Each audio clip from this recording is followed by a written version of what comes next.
Madame, Monsieur, bonsoir. Merci de votre fidélité à la première édition d'information de la soirée sur l'Oula. Voici le sommaire. Retour ce soir sur le discours édifiant prononcé par Sa Majesté le Roi Mohammed VI à l'occasion du 26e anniversaire de l'accession du souverain au trône de ses glorieux ancêtres. Discours dans lequel le souverain appelle à placer le Maroc dans une nouvelle dynamique de développement économique et social. Nous en parlons ce soir avec l'invité du journal, Zakaria Ferrano, professeur d'économie à l'Université Mohammed V de Rabat. En 26 ans de règne, Sa Majesté le Roi a hissé l'innovation numérique au rang de levier stratégique de développement, éducation, sécurité, logistique ou encore santé. L'écosystème technologique national s'étoffe, une dynamique portée par une volonté royale constante d'inscrire le royaume dans une économie digitale. Le grand format de la rédaction nous rapprochera de cette révolution numérique en marche. Le royaume au chevet des populations de la bande assiégée de Gaza, sur haute instruction royale, une aide humanitaire et médicale d'urgence est acheminée vers les populations palestiniennes les plus vulnérables. Un geste fort qui traduit l'engagement constant du souverain envers la cause palestinienne.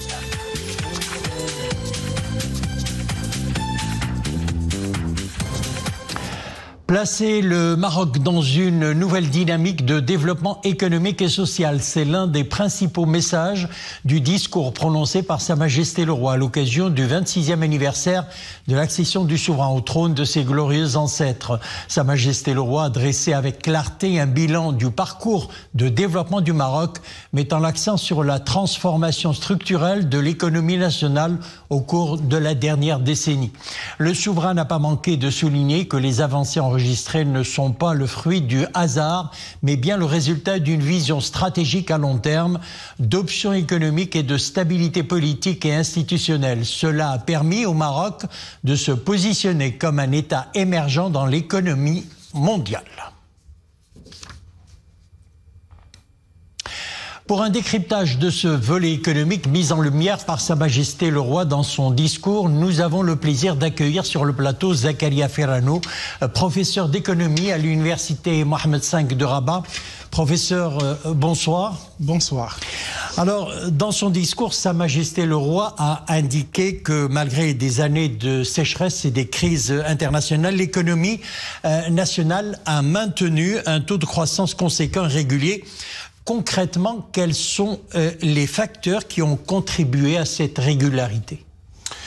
Très bien. Permettez-moi de rappeler que l'économie marocaine n'a cessé de croître. Et donc ça, c'est encore plus important que la résilience. Je donnerai deux chiffres très importants. Donc en 1999, nous étions à 47 milliards de dollars. Aujourd'hui, nous avons triplé ce rythme. Nous sommes arrivés à plus de 150 milliards de dollars. Ce qui veut dire que nous avons de la résilience, mais également nous avons pu croître et avoir une croissance économique qui soit à la fois soutenable, inclusif et également et nous a permis de rentrer ou d'améliorer les conditions de vie des ménages. Et pour répondre à votre question, je pense qu'il y a trois ingrédients qui ont permis de réaliser cette résilience et aussi cette croissance soutenue sur les 26 ans de règne de Sa Majesté le Roi Mohammed VI. La première, c'est la vision clairvoyante et avisée de Sa Majesté depuis les années 2000.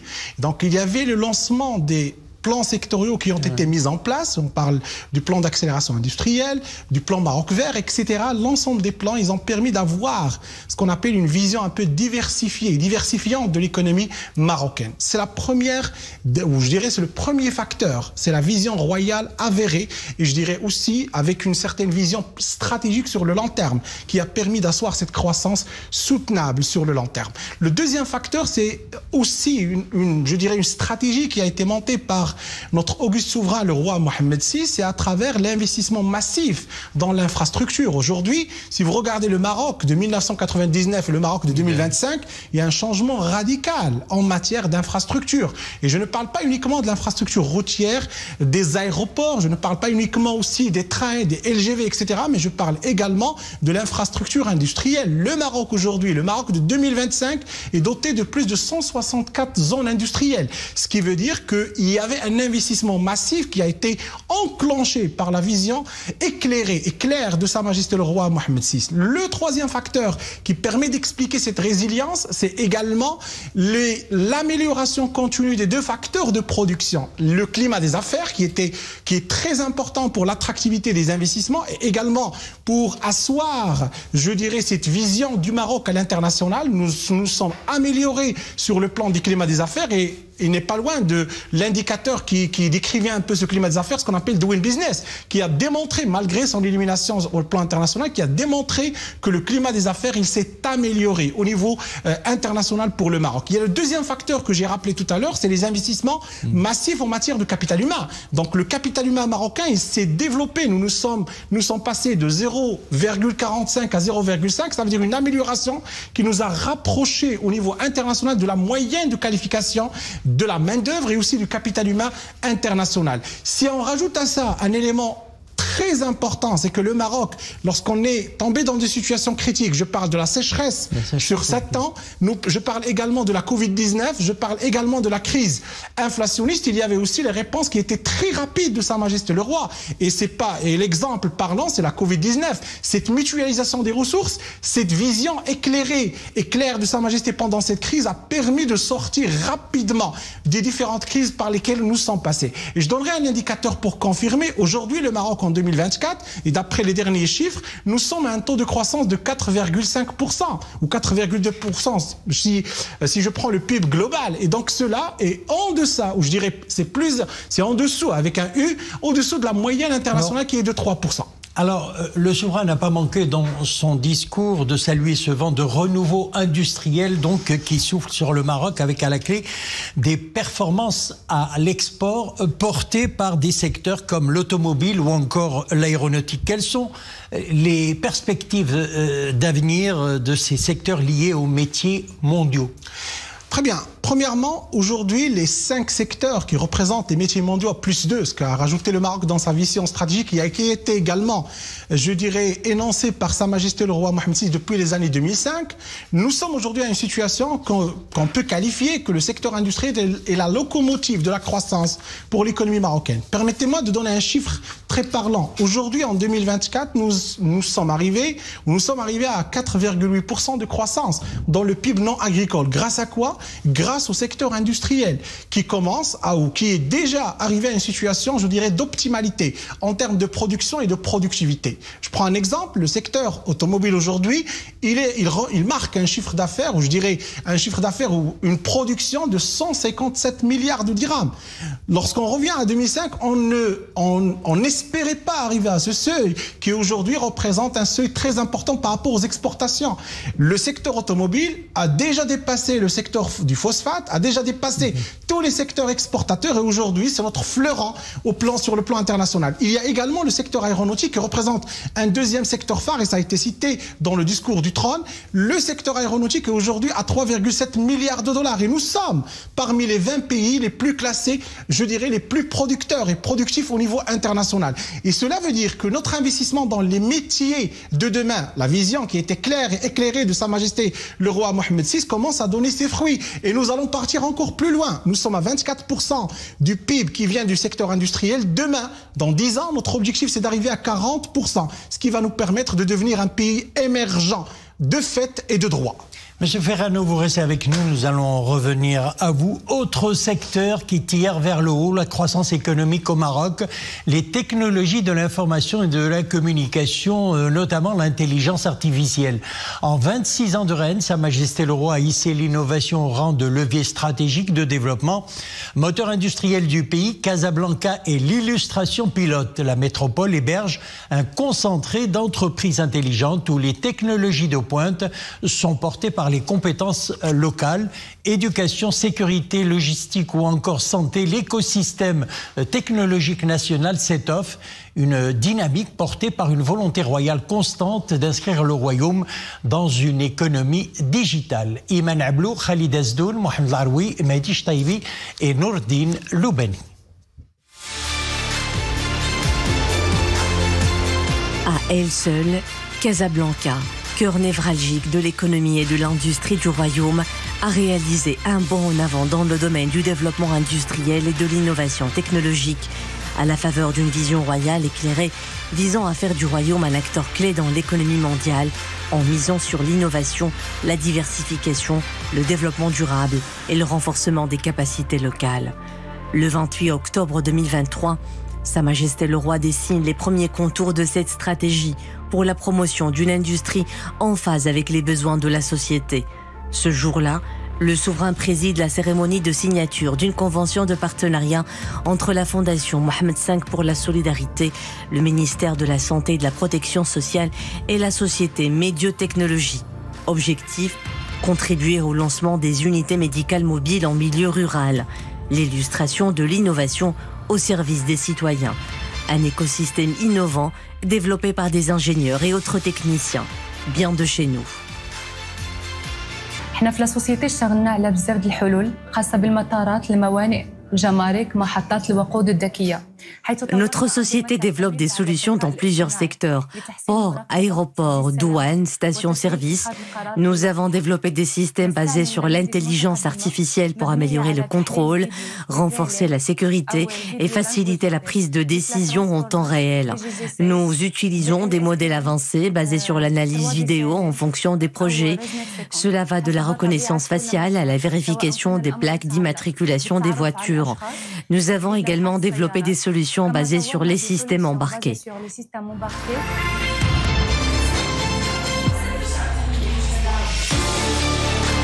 Une nouvelle ère voit le jour. Des avancées majeures s'accélèrent. Le 26 mars 2024, le souverain donne le coup d'envoi à la mise en service de ces unités médicales mobiles permettant des consultations à distance. Nous avons travaillé pour mettre en place, inventer, créer et développer au Maroc des solutions intelligentes de e-santé. Parmi ces solutions que nous avons développées, c'est un large panel de solutions de télémédecine, par exemple, que vous voyez ici, et qui englobe aujourd'hui tous les cas d'usage. Parmi ces cas d'usage, donc nous avons les mallettes, nous avons les cabines fermées, ouvertes, etc. Toutes ces solutions intègrent nativement l'intelligence artificielle et intègrent nativement aussi des dispositifs comme les dispositifs connectés que nous allons voir. Si je prends l'exemple de ce chariot avancé, vous allez voir que tous les éléments nécessaires pour mettre en place ou pour faire un diagnostic de qualité sont présents. Nous avons par exemple notre échographe double sonde qui va nous permettre de faire des échographies obstétricales, gynécologiques, vasculaires en temps réel. Nous avons le stéthoscope électronique pour pouvoir ausculter les sons du cœur à distance. Et bien sûr, nous avons aussi des dispositifs donc optiques qui vont nous permettre de faire des examens poussés. Des solutions innovantes qui s'étendent bien à d'autres domaines. L'éducation, l'agriculture, l'énergie ou encore le transport. L'idée est d'atteindre une véritable souveraineté industrielle et technologique. On a vu que la maîtrise de la partie hardware elle est importante, mais aussi le software est un élément crucial. Maîtriser un software, dans le cas par exemple d'une mine connectée, c'est maîtriser bien entendu des devices comme des capteurs de température, vibration, humidité. Un capteur de vibration permet de vous donner une idée sur la maintenance prédictive. Donc il faut avoir des algorithmes AI qui permettent de prédire un peu quand typiquement dans le cas d'une mine, un broyeur va tomber en panne, ou soit à partir de quel moment il faut changer du blindage, ou il faut changer certains boulets, ou soit un moteur réducteur, à partir de quel moment il faut absolument changer les roulements. Donc ce qui fait que c'est très important, ces objets connectés, comme son nom l'indique, donc c'est un objet, donc c'est la partie hardware, connecté la partie software, qui vous permet d'avoir cette maîtrise de l'Internet des objets qui sont au service des secteurs, comme ce secteur-là minier. Le Maroc trace son chemin et se transforme en un hub industriel compétitif et un écosystème numérique où l'innovation est le maître mot. Une transition cruciale où le Made in Morocco a franchi un cap pour un développement fait par et pour les Marocains. Professeur Ferrano, comme on vient de le voir donc dans ce reportage, le Maroc est une puissance africaine montante de la révolution numérique. En visionnaire avisé, Sa Majesté le Roi n'a eu de cesse d'ailleurs de faire de l'introduction des technologies du numérique dans différents secteurs un enjeu majeur pour booster l'économie.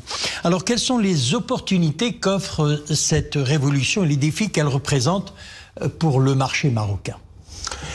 Très bien. Bon, cette question aujourd'hui, c'est une question qui se pose par rapport à la compétitivité du Maroc. Nous savons aujourd'hui que le Maroc est un pays qui s'intègre dans la chaîne de valeur internationale. Sa Majesté le Roi, il a insisté sur le fait que les produits marocains touchent à peu près 3 milliards de consommateurs à l'international. Voilà, dans le monde. Et également, nous intervenons dans 550 milliards de dollars qui sont produits au niveau international. Et donc, nous sommes un acteur majeur au niveau international. Et donc, pour maintenir cette compétitivité, il faut qu'on fasse cette transition numérique et technologique. Et aujourd'hui, tout le débat de la productivité et de la compétitivité autour de deux éléments. L'information qui est normalement, qui vient de ce qu'on appelle Big Data ou les données massives qui sont abondantes aujourd'hui et qu'on peut traiter, et également la technologie numérique, la technologie en termes d'intelligence artificielle. Et ce mariage ne peut se faire qu'à travers une volonté, une politique numérique, une politique ou une stratégie de mise en œuvre des technologies d'intelligence artificielle. Cela va permettre quoi? Cela va permettre de corriger quelques problématiques que nous vivons aujourd'hui dans le système de santé, dans le système d'éducation, dans l'accessibilité aux services publics, parce qu'aujourd'hui, les systèmes numériques et aussi l'intelligence artificielle permet de résoudre quelques problématiques qu'on peut vivre au niveau de l'hôpital, au niveau des opérations qui se font aujourd'hui par la robotique en termes d'IA, également quelques problématiques sociales qu'on confronte dans la société marocaine. Également, il y a un élément très important, une opportunité à saisir, c'est qu'aujourd'hui, nous avons des secteurs qui sont très compétitifs à l'international. Je parle de l'automobile, par exemple. La concurrence de demain se passe dans la voiture électrique, dans la voiture hydrogène, dans la smart voiture, ça veut dire la voiture intelligente. Et donc, automatiquement, nous avons besoin de cette technologie en termes d'intelligence artificielle et aussi de traitement massif des données, ou ce qu'on appelle aussi le deep learning. Et donc, automatiquement, tous ces éléments-là, ils sont en train de monter une nouvelle ère de compétitivité et de technologie. Et donc, cette vision clairvoyante et avisée de Sa Majesté le Roi, elle est en train de mettre en place des stratégies de long terme sur 20 ans.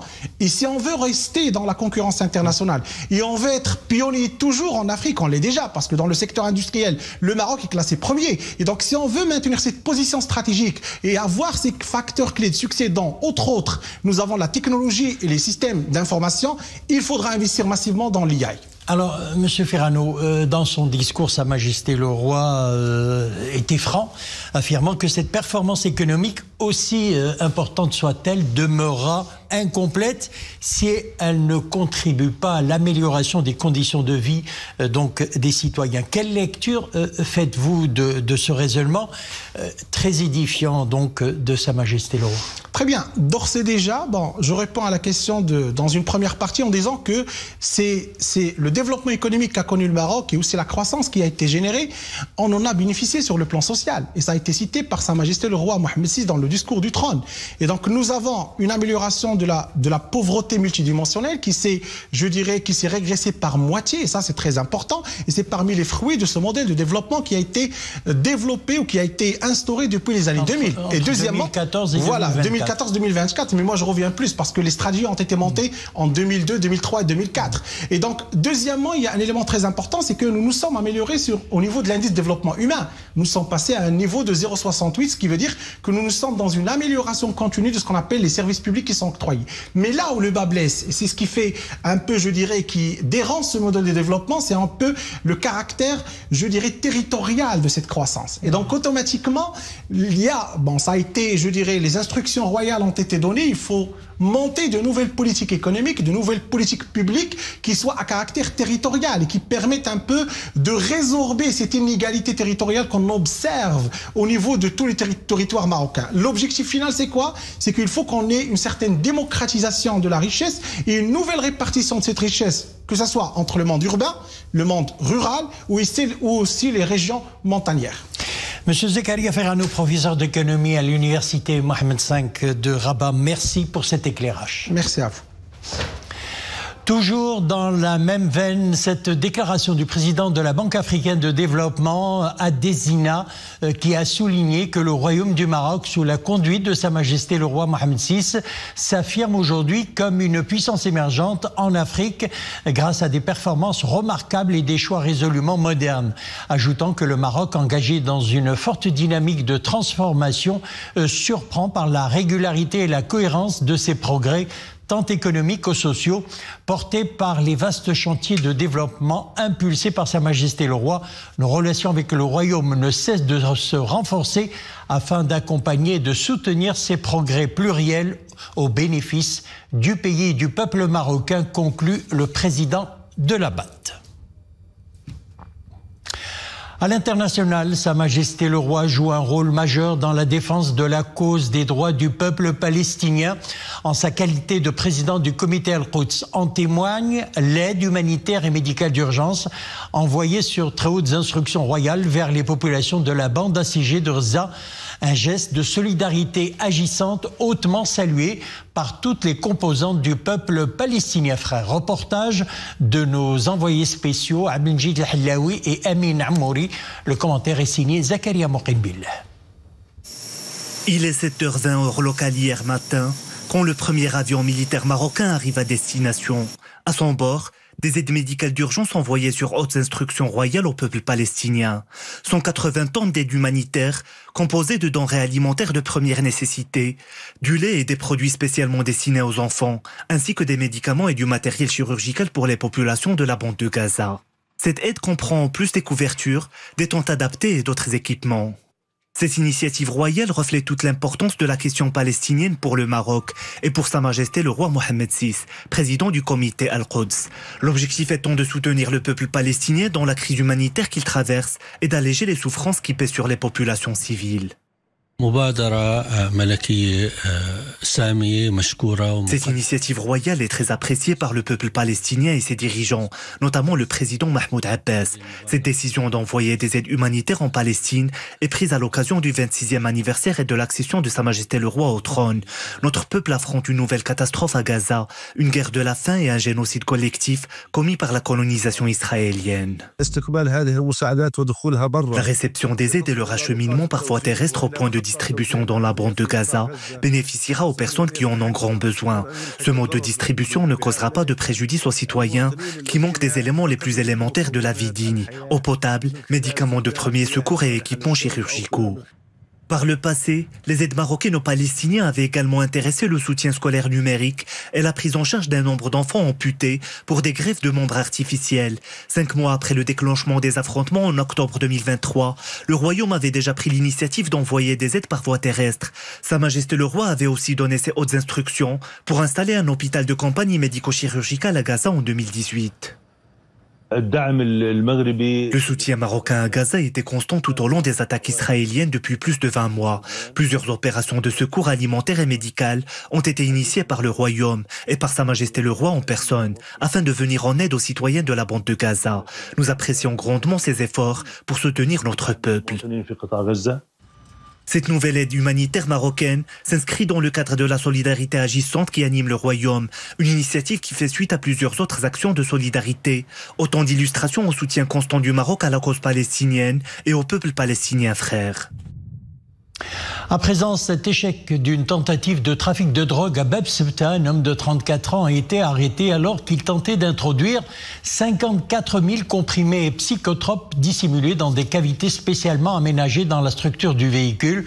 L'opération a été menée par les éléments de la Sûreté nationale et de la douane. Le suspect a été placé en garde à vue et fait actuellement l'objet d'une enquête judiciaire menée par la police judiciaire de Tétouan sous la supervision du parquet compétent.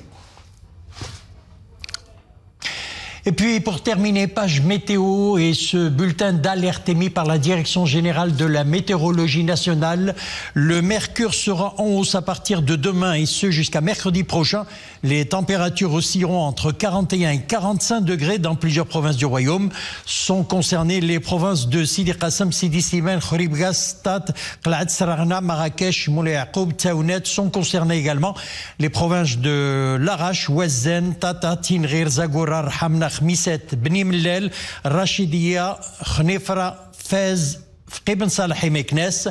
Le même phénomène sera attendu dimanche et lundi dans les provinces de Tata, Zagoura, Khouribga, Ouazen, Bni Mellel.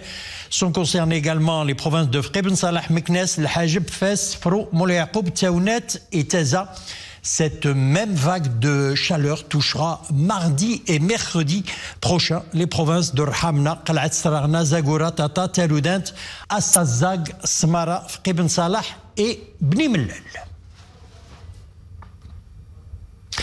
Voilà, c'est avec le bulletin météo que nous refermons l'édition. Merci de l'avoir suivi. Excellente soirée et à bientôt.